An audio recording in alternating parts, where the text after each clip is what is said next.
Here's a question for you, and Simon, I know you've been writing about this in your must-read column on a weekly basis in the Daily Mail. Are UK supporters wrong to blame tourists for price rises and killing atmospheres? Simon, you wrote last week, Tottenham fans up in arms at news that the price of their season tickets will rise by 6% this summer. Mm-hmm. Everything from the price of milk to a loaf of bread has gone up due to inflation, so why should football be immune to it? Mm-hmm. And you carry on, football's not a charity. A season ticket is not something you're obliged to have.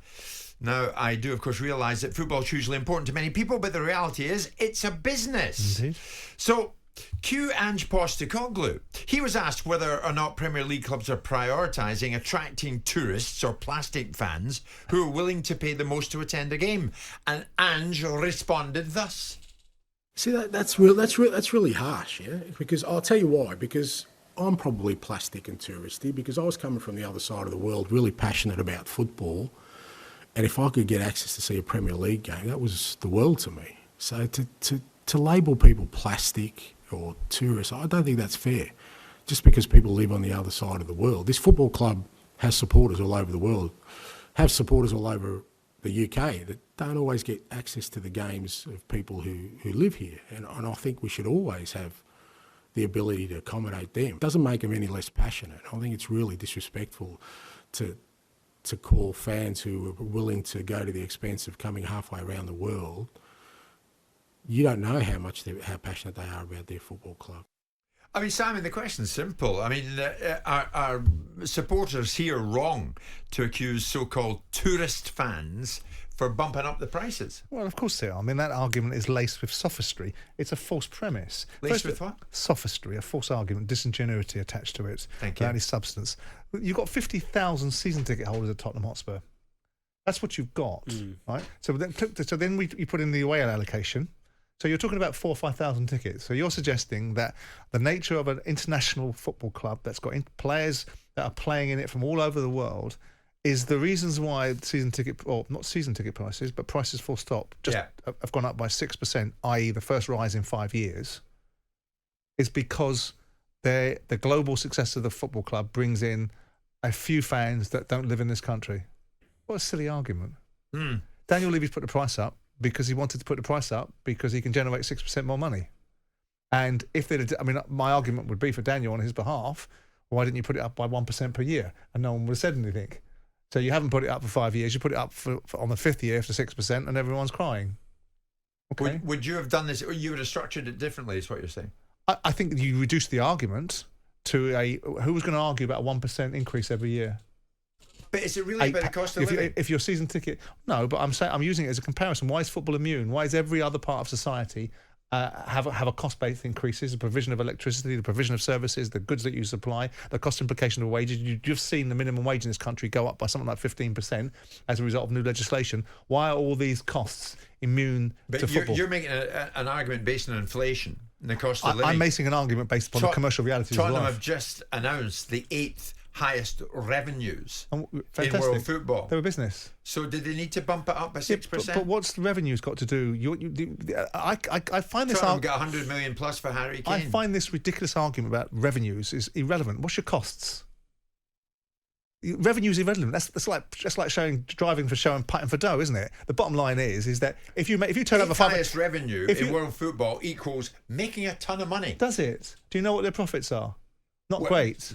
They've got a £1.4 billion stadium to pay for. I'm defending all football clubs in this respect. If you've got £500 million of a turnover and your cost is 600 million quid, are you a rich football club? No. So forget the reality of how much they generate. Look at what they, in terms of profit, what they make.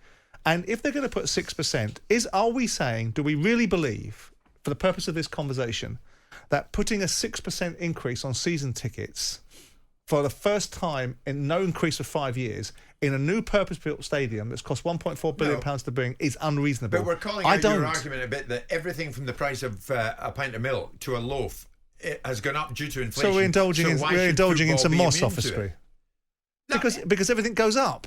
But it's not an equal playing field argument. It's not a true comparison, is it? The price of a pint of milk to a loaf of bread. So why shouldn't football bump up their price? You can't buy a pint of milk now. You have to buy it in 2 pints or 4 pints. But shows you how long he's... My argument by reducing it to... He gets his milk brought to him. I do. and I bathe in it. I have a milk bath, right? Cleopatra milk bath is what I have. What you haven't done is use your loaf in this one. But the idea that you don't use something that's relatable to people to suggest why something else can be inflatable is not unreasonable.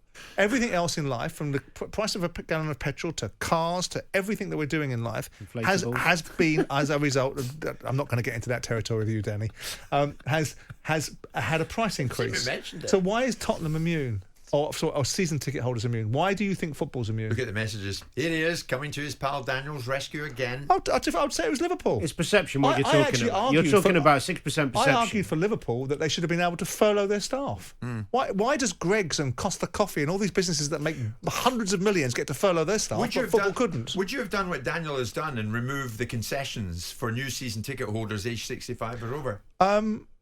Well, would I have done it? Well, if I had a full stadium... Come on. Well, in comparison with Crystal Palace and Tottenham, if I'm the chairman of Tottenham Hotspur and I've got more demand than I can cater for, and I'm seeing a 30% increase in concessions, and I realise that it's going to cost me tens of millions of pounds, yes, I would. You heartless owner. But that's for new season ticket holders. Just going back on the original argument, when we were talking about people being frustrated with the tourists, if you like. Yeah. And I agree with Simon that there's not a correlation. Do you have a problem with that, like the tourist fans coming in? Well, I think one of the problems, and I know this at Anfield, you've got a situation where a lot of the people who've got season tickets, Jim, are because of the demand for people to want to watch the games, people are selling their tickets for well over face value on the odd game. So you're in control of that yourself. It's not just the extra. How do you know this sort of information? What do you mean, how do I know? What are you hanging around with Stan Flashman? Because I know people who get tickets that way. Oh, you do you? Yes.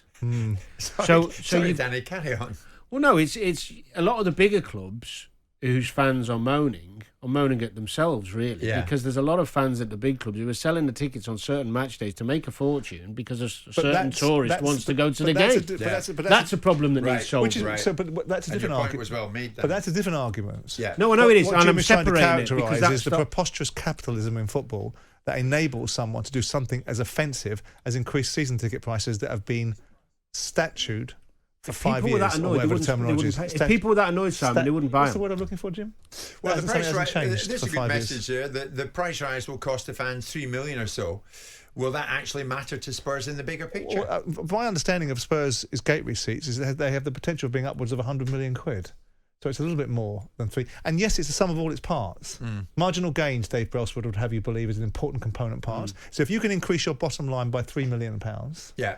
Wouldn't you just do that? But that was quite revealing this lunchtime, though. That some old supporter, maybe 70 years of age, with a rattle, who's been there attending his club, his home matches for the last 25 years.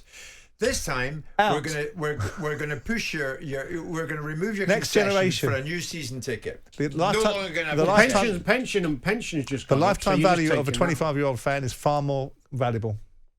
Really? No, you get the balance right, don't you? Yeah. He's looking at the. I mean, to be fairness, I don't know why I'm having to defend Daniel Levy. It's only because I spoke to him last week that I know these bleeding facts. But the point of the matter is that it's a commercial business. Tottenham Hotspur built a brilliant stadium, and they're commercialising their revenue streams. And as long as that money goes on the football team, as long as it goes on the players, given it's their club, fans, where's the problem? Simon protecting his chum Daniel down the road at Tottenham. It can't be a problem because they sell the tickets. Correct, They're Danny. still going to sell them at 6% more, so it can't be that big a deal. Who said? But the fans are complaining. No, I know, but they're still paying it. They've written in their new manifesto. The next thing is we don't want season ticket prices to rise. Yeah, ever. No more concessions. In fact, for we over want them reduced. Simon, we want to come in for right. we want them to come in for nothing. But we want Have better players. A scoosh of that very expensive aftershave. It's 12:30. Jim White and Simon Jordan. Monday to Friday mornings from 10 on AM, on DAB, via the TalkSPORT app and on your smart speaker. TalkSPORT.